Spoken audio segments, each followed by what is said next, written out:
Now, a debate surrounding the sunrise time could stall a daylight saving bill in the Senate. Last week, the House voted in favor of the bill with bipartisan support. Some members in the Senate now worry that a later sunrise could endanger children and workers who face commutes in the dark. This isn't the first time Congress has moved to make daylight saving time permanent.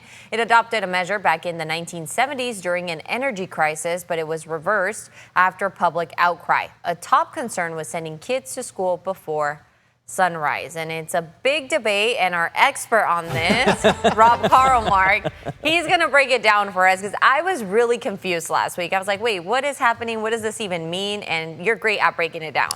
I spend, let's be honest, way too much time on this because it becomes, when you work such an early schedule, when the time change happens in spring and you artificially move the sunlight or the sunset time an hour later, then the sun's up like forever and nobody ever goes to bed. So that's my own personal experience and why I spend a lot of time talking about it. But let's just get back to the meat of the matter here. The problem with keeping what we have right now, which is daylight saving time, and extending it all year round is that you like this part of it. You like having the sunsets as late as possible. So for example, it would be at 5:54 p.m. versus when we change the clocks, it would be at 4:44 p.m. But what you're forgetting is what you just talked about right at the top. The sun would not be coming up until 8:23 in the morning, and it gets worse the farther north you go. For example, in Seattle, the sun would not come up until 9 o'clock in the morning. It gets even worse. Bismarck, North Dakota, can you imagine? The sun does not even rise until almost 9:30 in the morning.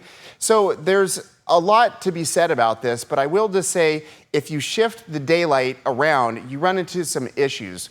But the basic math between summer and winter is unavoidable. In summer, on the solstice, Sacramento as an example, we have 14 hours and 51 minutes of daylight. In the winter, the shortest day of the year, we have 9 hours and 28 minutes of daylight. So the difference is more than 5 hours.